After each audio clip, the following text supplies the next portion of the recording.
Before I begin, I think it would be appropriate to mention that today's a special day. Today is the... Close, very close. That's going to be in 5 days. Yeah. Today is the 10th day of Shvat, which was the 15th day of Shvat, which is the 10th day of Shvat is the Ushra, or the Kaminki, or the yard site of the previous Lubavitcher Rabbi, and the day which his son-in-law, Lubavitcher, which we all know, accepted upon himself the leadership of becoming the new Rebbe. So before I begin, just to share with you a very, very brief thought as to what he was all about, as to what the Rebbe was all about and what he wanted to accomplish, very, very briefly. I actually read a very interesting anecdote today where a young fellow, a college student, came to see the Rebbe. And the Rebbe asked him, so what do you do? So the fellow says, I'm in college. I study, I'm in college. So the Rebbe responded to him, I too study in college. And so he was a little bit surprised, the student. This rabbi, this man with a long white beard, he studied in college?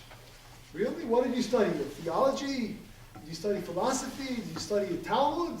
He says, no. I studied electrical engineering. But I prefer, he said, I prefer to ignite the fires of people's souls. The Rebbe was a person who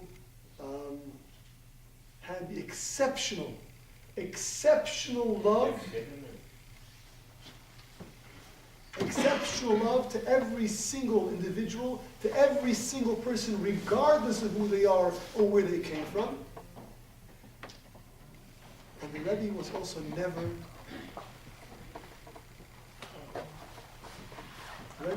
never satisfied. Never satisfied with good. Never satisfied that good is enough. A man once came to the Rebbe and he said, here's a book, a present to you. I just published a book on the first of the 5 books of Moses. An explanation, a commentary. The Rebbe said, thank you very much. When am I going to get the second? When am I going to get the third? Always asking for more, always demanding for more, because a person must continuously and constantly grow. A person must continuously and constantly strive to be better and to be better.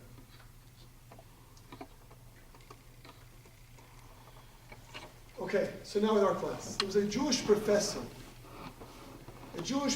who, in Columbia University, a very, very high-ranking professor, a nuclear physicist.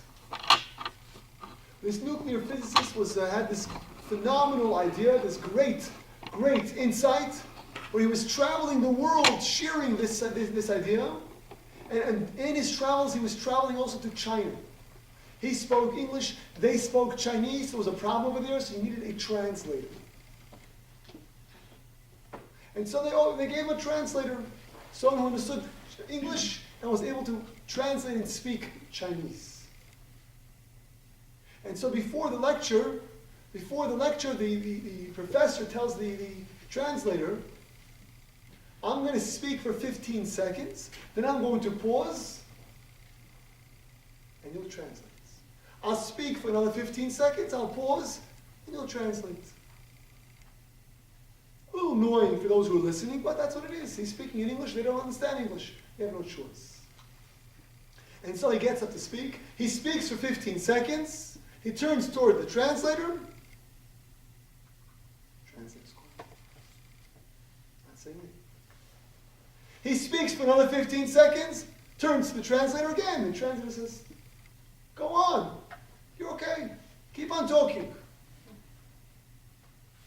He speaks for 15 minutes until finally, after 15 minutes, the translator says 1 second. And he says 7 words in Chinese. 7 words. After the 7 words, he turns to the speaker and says, continue.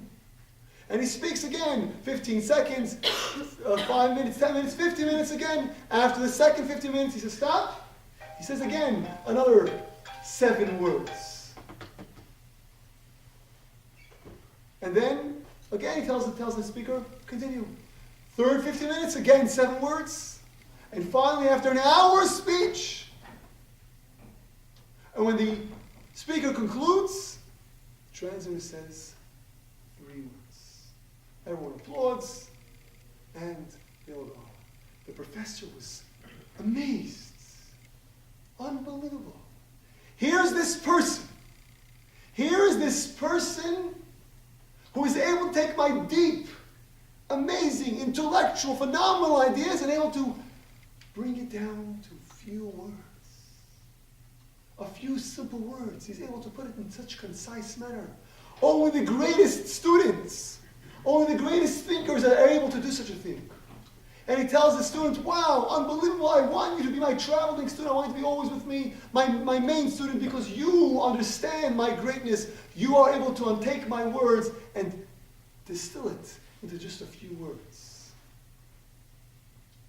But please tell me, the professor tells the translator, tell me please, what was it that you told them in those few short words? And so the translator, unabashedly, and you spoke for 15 minutes. And so I told the crowd 7 words. He has not said anything new yet. You spoke for another 15 minutes. I told the crowd, he still hasn't said anything new yet. You spoke for a third 15 minutes. I told the crowd, I don't think he's going to say anything new. And finally, after the final 15 minutes, I told the crowd, I was right.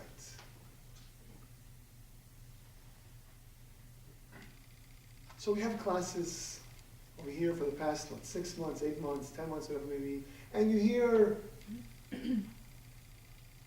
classes about relationships. What you should do, what you shouldn't do, how you should do it, when you should do it. Be nice, don't scream, don't yell.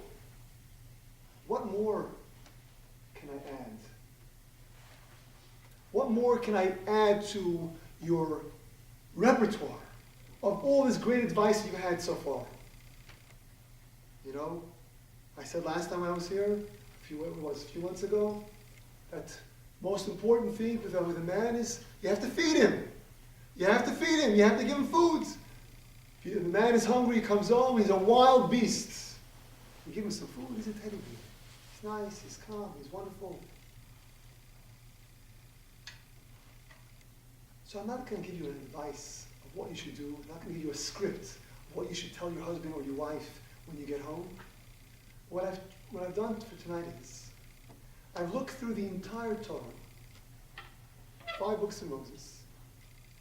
I've looked through the entire Torah to find the words that describe a relationship. Particularly a relationship between husband and wife. A relationship between husband and wife. And I found as follows. There are 4 different times, 4 different instances, 4 different terms that the Torah uses to describe a relationship between husband and wife, specifically the intimate relationship between a husband and wife. Anyone want to give it a try? Go ahead. I might be wrong, but I heard it. Is it a relationship like father and a parent, a sibling, and then a husband and wife? I'm referring to an adjective that the Torah uses to describe that intimate relation between man and woman. Anyone? No wrong answers. Anyone at all? From the beginning of the Torah, the first husband and wife was Adam and Eve. When it comes to their intimate relationship, the Pasuk says, the Torah tells us, Ve'adam yada et Chava. Man knew woman. He knows her. I know a lot of women too. But what's interesting, what's unique is the rest of the verse. Man knew woman, and she became pregnant. She became pregnant and had a baby. So again, it's interesting over here because we're talking about man knowing a woman. I know many women, but we're not talking about knowing a woman like you know a woman, friends on Facebook. We're talking about this intimate relationship that brings forth a child. Number one, the first adjective to describe that intimate relationship between husband and wife. Man knew woman. Adam yada et Chava. Man knew Eve. Number two. Number two is as follows. When the Torah speaks about those prohibited relationships, where a person cannot have, a father and daughter, son and mother, whatever, siblings, all those relationships, the Torah uses an interesting term, ligalot erva, to uncover, to reveal the nakedness. That's the term. To unclothe. That's the term which the Torah uses. Okay, that's the second one. The third one refers to an interesting story, which is also in the beginning of the Torah, where Rebecca, was taken as a captive by the king of Philistine, Avimelech. He was not told by Yitzchak, her husband, that she is his wife, rather that she is his sister. And so he takes her for a wife.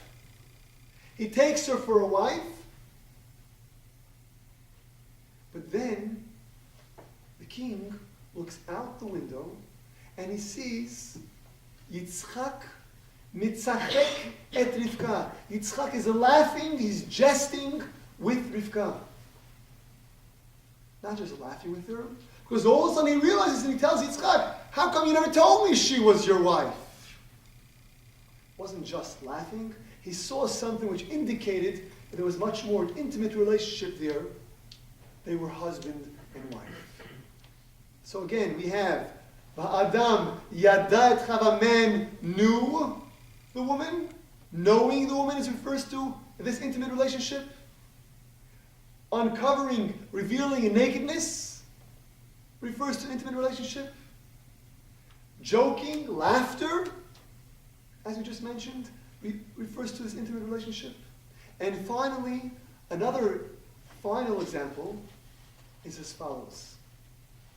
When Yosef was in Egypt, and he was taken to Potiphar's house to serve Potiphar, and Potiphar trusted him in everything, Potiphar's wife liked his good looks.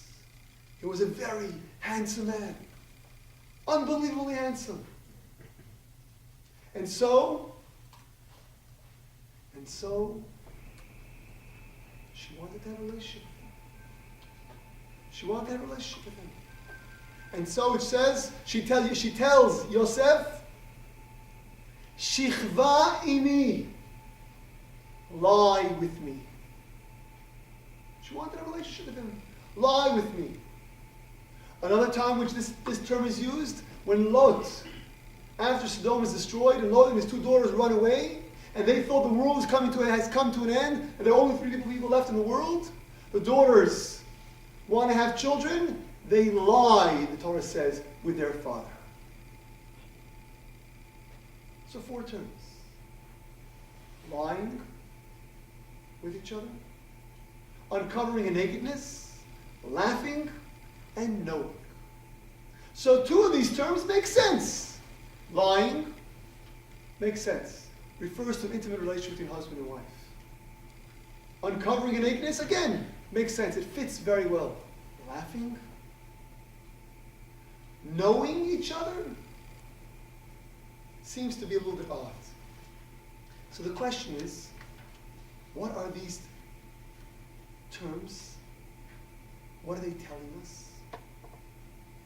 And tonight I'm going to present to you that these 4 terms represent 4 different types of relationships that a husband and wife can have. But the truth is, these are 4 different types of relationships that you can have with anyone that you like to have a relationship with. We're going to use the husband and wife as our model, as our example, but you can apply this to any type of relationship. Parent to child, child to parent. Any type of, let me add over here, meaningful relationship that you like to have with someone. We're not talking about someone you meet on the street and you friend them on Facebook. We're talking about a meaningful relationship. So there are 4 types of relationships which I'm going to present tonight. And so tonight I'm going to ask you to raise your hand. As I mentioned, these 4 types of relationship, raise your hand when I've expressed your type of relationship. I'm actually kidding, by the way. You don't have to raise your hand. This is not, RA, Relationships Anonymous. You can raise your hand in signs. Acknowledge to yourself where your relationship is holding. Acknowledge to yourself where you want your relationship to go. The point is to actually open your eyes to much more, something deeper, something more profound. And again, this applies to husband and wife, but you can apply this also to any meaningful relationship you like to have. But the truth is, we have this relationship. Many of us have these types of relationships at different times. At one time, our relationship can be deeper, greater. At other times, it can be perhaps not as great. So we fluctuate. Okay. Let's begin. First one is the simple one, the basic one, the most superficial one, the one that I hope we're all beyond. The most obvious one. Lie with me. Lying together. So again, we're using the husband and wife as our example, but really it applies to all relationships. Lying with each other is the act of physical relationship and nothing more than that. We are together because I would like to gain something from this. I want to gain a physical pleasure. And that's it. That's where the relationship ends. That's where it begins. That's where it ends. It's a physical act for pleasure. It's a selfish relationship. I am in this relationship for me. What can I get out of this relationship? That's the first one. Now, sometimes that's okay, this type of relationship. When I go on to work and I'm doing business and I'm selling something, that's exactly what type of relationship you're supposed to have. I'm thinking now when I'm dealing with you and I want to sell you this watch is, what can I gain? How much money can I make off this deal? It's a transactional relationship.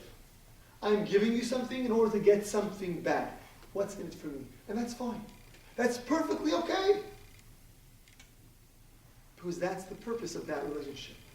Again, we're talking about relationships that should be more meaningful or deeper. Number one, lying together. The act of physical pleasure. What's in it for me? Number two, exposing nakedness. Torah uses that term. Uncovering yourself. Now, I'm not referring to only simply taking off your clothes. I'm actually referring to something far deeper than that. Something far more profound than that. I'm referring to taking off your layers, revealing your true self, who you really are. You see, a person can have many cover-ups. Wake up in the morning on a Tuesday morning, you put on your suit and tie. You're going to work. I'm going to do business. I wear my business clothing. On the weekend, I'm wearing a jeans and a t-shirt. It's my weekend clothing. Shabbat, I go to synagogue, I put on my Shabbat clothing. When I go on vacation, I'm wearing shorts and a tank top, or whatever the case is. It's hot outside. I'm wearing my vacation clothing. So who are you? Are you that business person? Are you the vacation person? Are you the Shabbat person? Who are you? The answer is really none of those things. Those are really only cover-ups to who you really are. So, uncovering the nakedness, revealing the nakedness is expressing that ability to remove your covers, to remove your layers, to allow your true self to come to the forefront. Which, by the way, is not easy. It is not easy.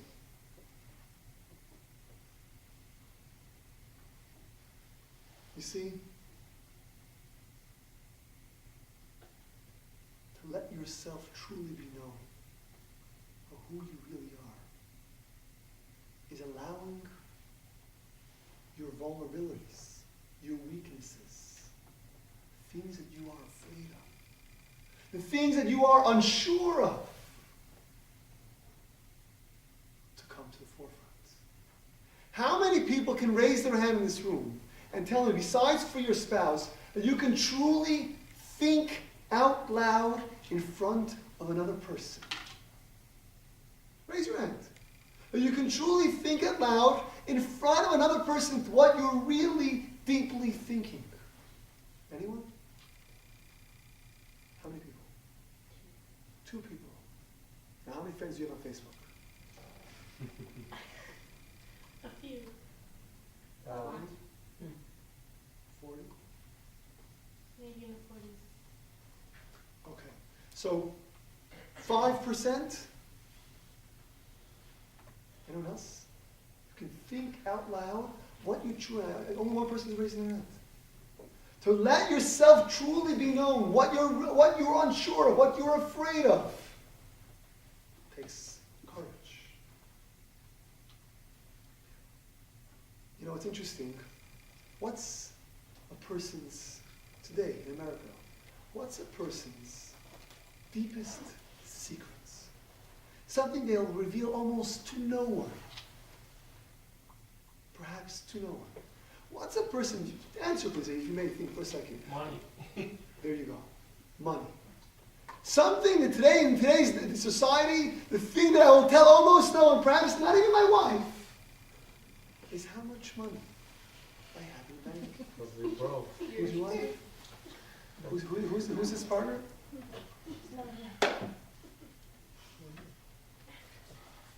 We'll talk after. No, it's interesting. Intimacy is something which we tell everyone. We put it on the cover of magazines today. Full color magazines. It's on Facebook. It's all over the place. On your Twitter account. But how much money I have? Never. I can be dead drunk like a skunk. You won't know a thing. Unless you're broke. It's not true. Celebrities always say how much they have. That's What do you think? You think they tell you what they have. It's really not by choice. It's what people tell. You see, because People that money... work for the federal government. Because not public. Right. When Hillary Clinton is running for president, she's telling us how much money she has. We really believe that what she's saying is true. That's what we know what she has. More than enough she has. Point is, money actually replaced a person's death. Money replaced God.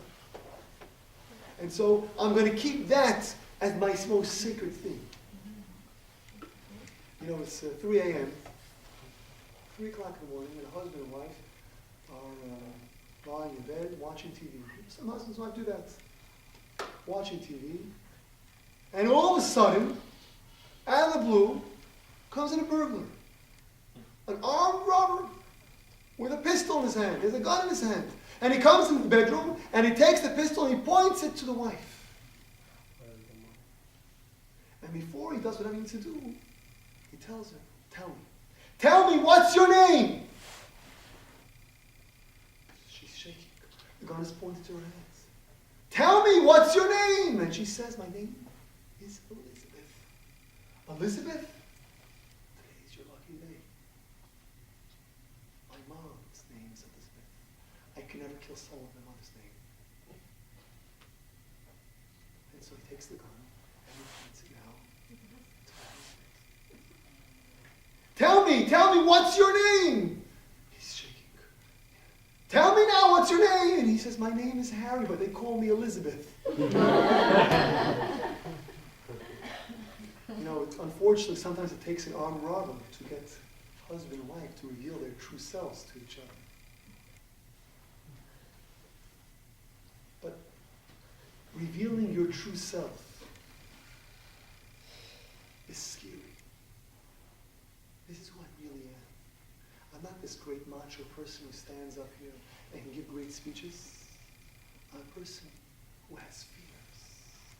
I have insecurities. I have things that I'm worried about. Things that I am unsure of.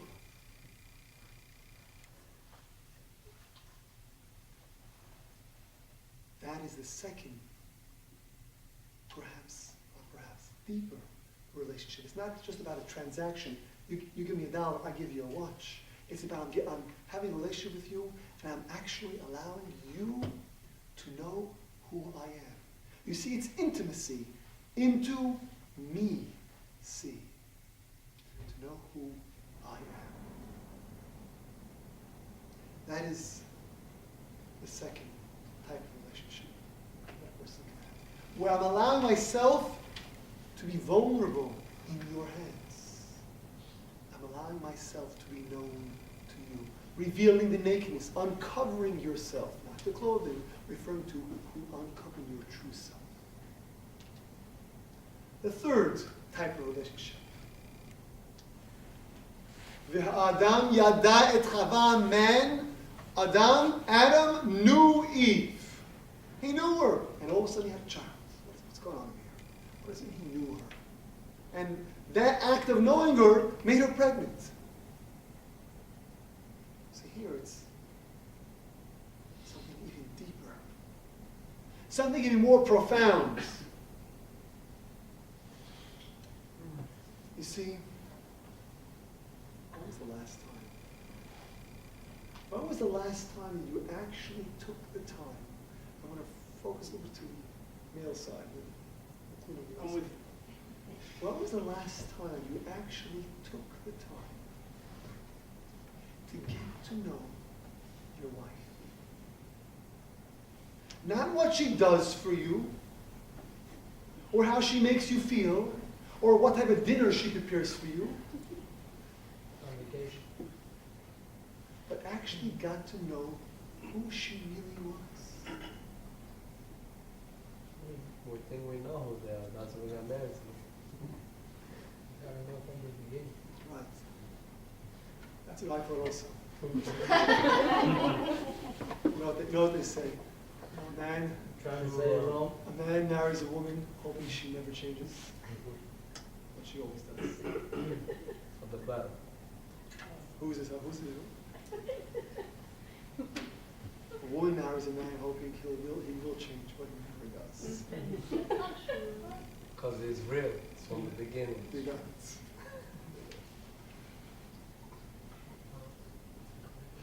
Friedrich Nietzsche was a German philosopher.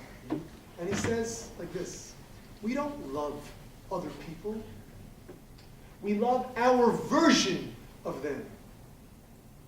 What I want you to be. I'm going to mold you into a certain type of personality, and that's what I love. And that's who I know. When was the last time you got to know who she was as a person, as without putting your input into that? So do you love your spouse, or do you love your version of your spouse? Do you love that person, or do you love the version of that person that you want them to be? Am I putting them into a mold, or am I allowing them to be who they really are? Again, husband and wife, parent to child, any type of relationship. Martin Buber was born in Austria, but was a Jewish Israeli philosopher in the early 20th century. And he says there's 3 types of relationships. And this is how he describes it. The I to I, it, and I, thou. 3 types of relationships. I, it, I, thou. I, the world is a mirror. You go to the person's house, and they have a beautiful house. Wall-to-wall mirrors everywhere. You walk in the room, and all you see is yourself. And that's the I relationship. You know, today, it's interesting. You have the iPod. You have the iPhone. You have the iPad. And then iCloud. No. iCloud. And then you know what they made? You know what Nintendo made? Finally, Nintendo made the Wii. It's not I, it's Wii. But how do you spell out the Wii? W-I-I. Interesting. Well, not myself.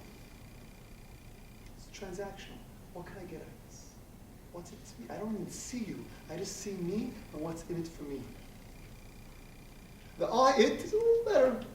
But still, I to it. You see, I have many things. I have a phone, I have a computer, I have iPods, I have a car, I have a house, and I have a wife. I have many things that I own, many its, many objects. And a person once came to the rabbi complaining about his marriage. Rabbi, I'm married for 20 years, and you know, I thought I married a Lexus, but I found out she was just a Toyota. Same thing.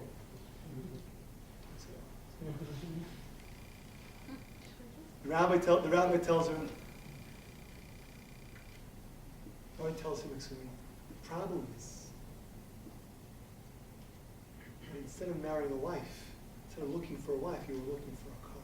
You were looking for an object.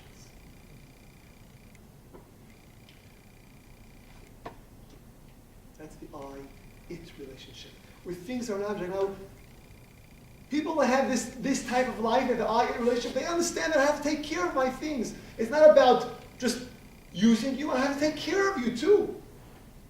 Like I have a suitcase, and this suitcase is a thing, it's an object that I own. But I want the suitcase to work well for me, I have to make sure that I don't stuff it, because if I stuff the suitcase, the zipper is going to rip, it's going to break.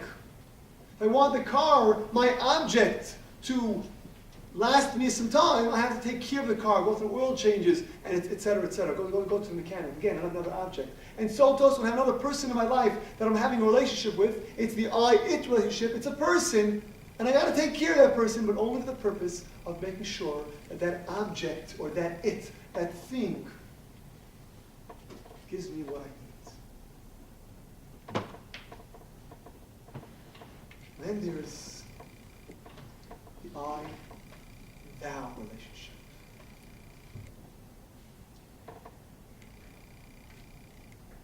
The I-thou relationship where there's another person, and it is another person.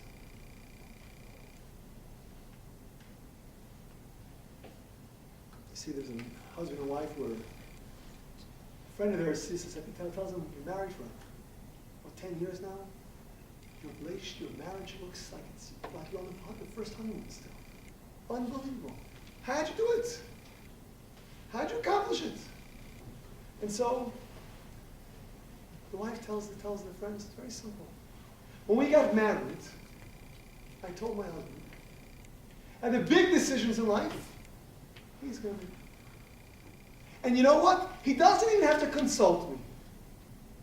And the small decisions, I'm going to make. And I'm not going to consult him. 10 years later, he realized what I meant by that. The big decisions in life, you know, who should be the next president? Should it be Donald Trump or should it be Hillary Clinton? Should we go to World War III? Should we bomb Iran? Those decisions he can make. Talk to President Obama. Tell him what you want straight. Don't even ask me, the wife says. The small decisions in life, where we're going to live, which school children go to, how much money I spend on the credit card every single hour, how many shoes I buy per day. Those things I'll make by myself, and I'm not going to consult you. And we have a wonderful relationship.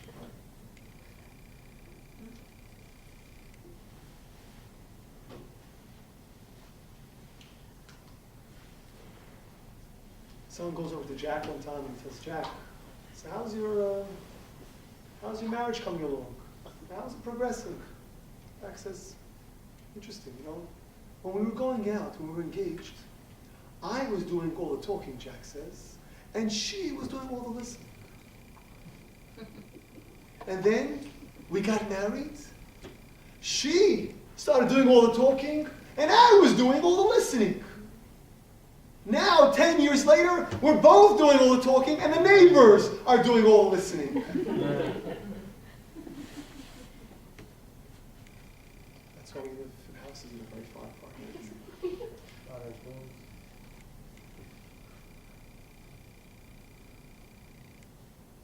I vow is a very, very hard relationship.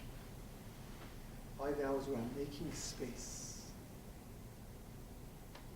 for another person, who they are. Not what I want from them, not who I want them to be, but who they really are. There was a couple married for 30 years. For 30 years, his husband talks in sleep. Talks in sleep. He's giving sermons like a rabbi. He gets up here, he has the pulpit, and he's giving a speech in the middle of what he called, and the whole night. After 30 years, the wife gets up, she says, enough already. I can't take it anymore. I can't sleep. Can you be quiet already? He tells her, if you'd let me talk by day, I'll by night.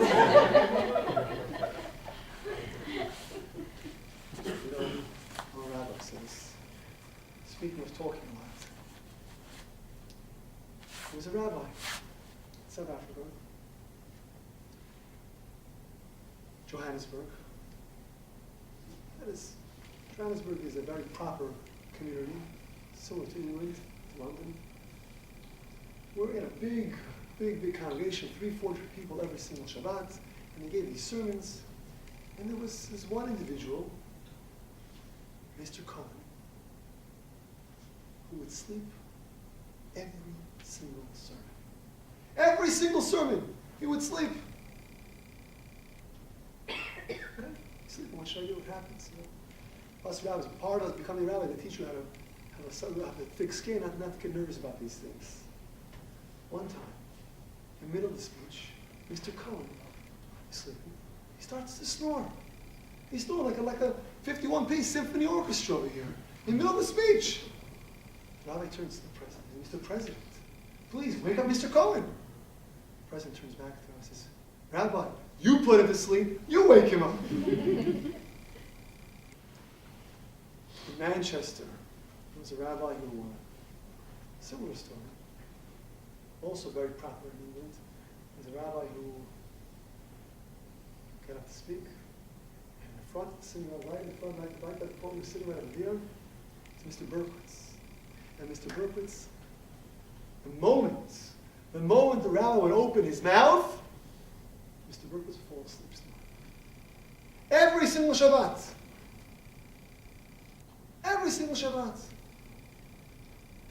So, it is what it was. It was what it was. One time, the rabbi was getting up from his seat to walk to the podium to speak. And as he's walking, he passes by Mr. Berkowitz, and Mr. Berkowitz is already snoring. Too much. Already snoring? Berkowitz, he says. I don't understand. When I get up to speak, I understand you think that I'm boring, you fall asleep. But I'm not even speaking yet. Why are you sleeping already? Rabbi, I trust you.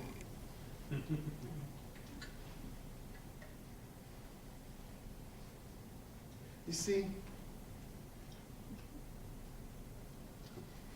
the I-thou relationship, when someone's talking, it's very difficult to truly listen to what the other person is saying. To listen not to how you're going to respond to the comments, Not, what am I going to say when you're done, or perhaps before you're done. If you can wait till the person is done, that's already a high level. But to listen to what the other person is saying. To make place for that person as an independent person, as a person on their own. To know who she is, or to know who he is. Adam knew Eve. So tonight after the class, the wives are older than the husbands saying, Rabbi was talking, he was talking about you. He was talking about you. I know it was you, everyone else. I know he was looking at you the whole time, to you. We got to talk tonight. He said, you have to listen to me. And so, okay. You sit down on the couch, and she starts to talk. And after 2 minutes, tonight, after 2 minutes, he's snoring on the couch, he's sleeping. He couldn't make it more than 2 minutes.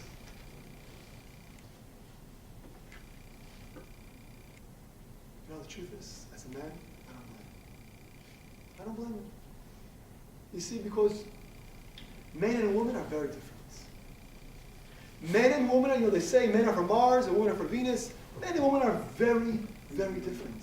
Physically, emotionally, psychologically, and as a rabbi, I'll tell you, even spiritually. Or perhaps because they're different spiritually, they have all those differences. And one of those differences, out of the many differences, is as follows. You see, men's brains, listen to this. You get this? Great marriage for the rest of your life. That's amazing. Men's brains are like waffles. Thank you. What are you trying to say by that? And women's brain, he's getting hungry. He wants to serve. Pass me the serve, right? I told you, you feed the man, he's good. I can tell you. And women's brains are like spaghetti. Like what? Spaghetti. If you know this piece of advice, you're good. You're good. Men's brains are waffles. They didn't understand that. Break it down.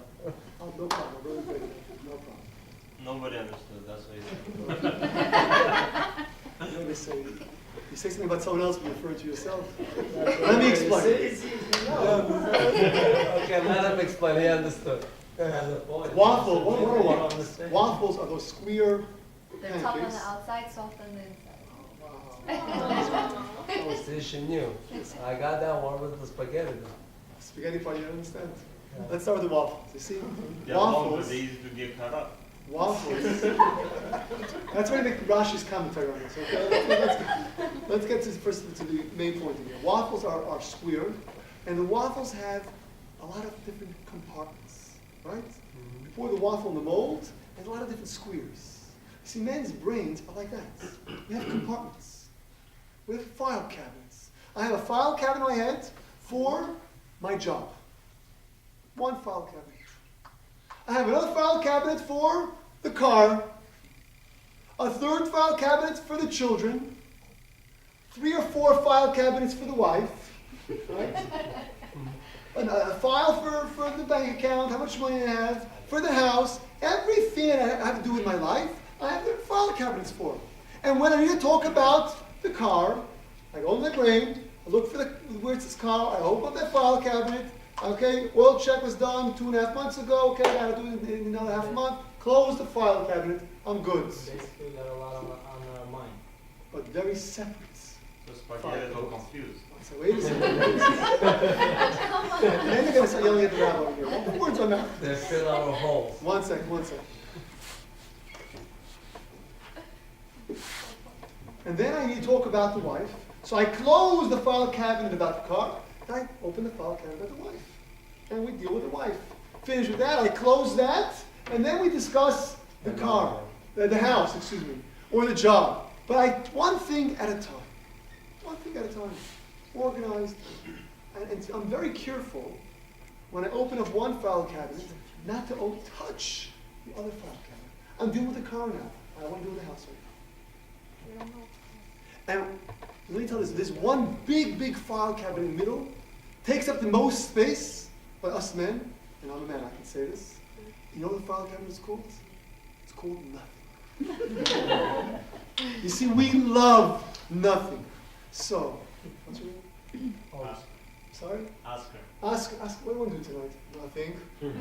How are you feeling? Nothing. Just nothing. We love nothing. Right? Nothing. It's all about nothing. That's the most important place. It's an empty file cabinet, and that's where we hang out. It's only once in a while we tiptoe outside, we open up the car, we open up the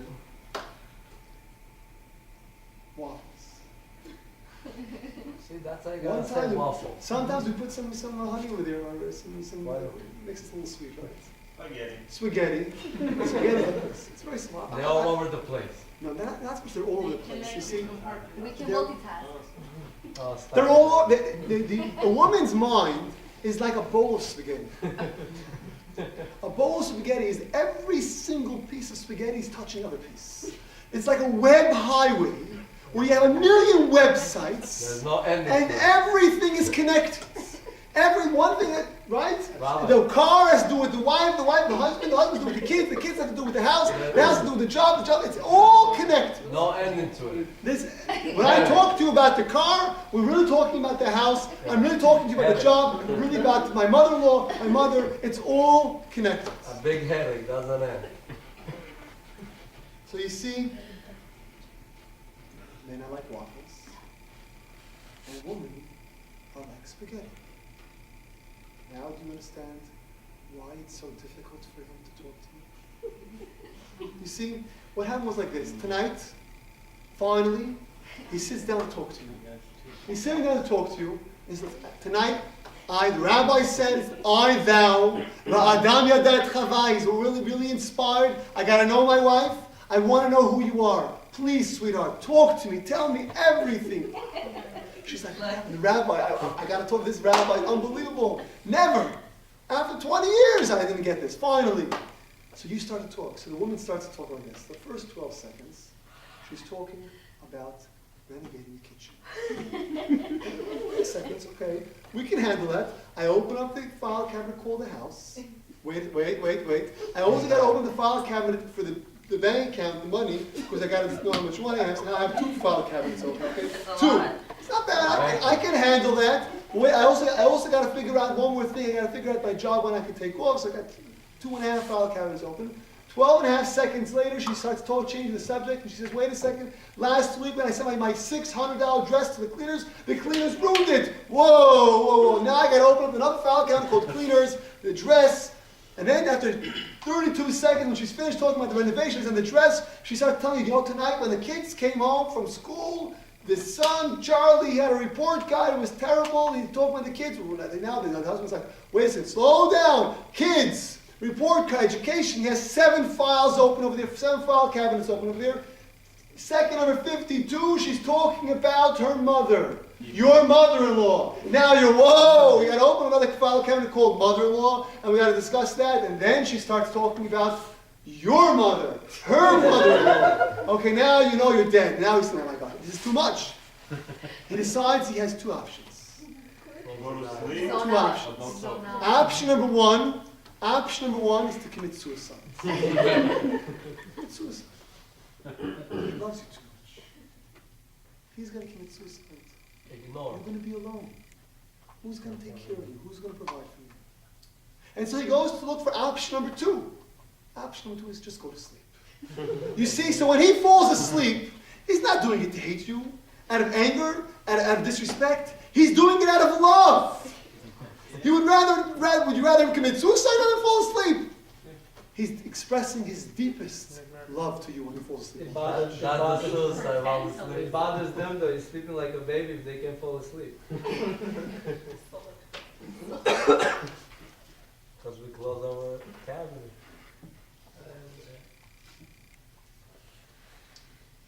You see, it takes courage to allow yourself to know your spouse. It takes a real person. I was going to say a real man, but the truth is it applies to both genders. To allow yourself to really make space in yourself for another person. To truly make space. To know who the other person really is. What excites them. What are their fears? What is important to them? What makes them tick? So we have 3 types of relationships. Lying together, that simple, superficial act of being physically together, which is that relationship which is just that selfless relationship, my pleasure, what's in it for me. Going a step further, a little deeper, we have that relationship where I am unclothing myself, I am allowing myself to become vulnerable, to allowing myself to be known to you, into me, see, you should know who I am. And this is the third relationship. Adam Yadat Chava, Adam knew Eve, into you see. I'm going to find out who you truly are. I'm going to make space for you. And then there's the fourth relationship. The deepest, most profound relationship. Expressed by the term Yitzchak mitzachek et Rivka. Yitzchak was laughing with his wife. What makes a person laugh? Something funny. What makes something funny? Words. Expression. No, but they, like inside jokes. I said some jokes tonight. What was funny? Second one. What was funny? What made you laugh? Because we have a relationship to that joke. Okay, you can relate to it, but sorry, There's a truth in it. there's a truth in it, but there's also this surprise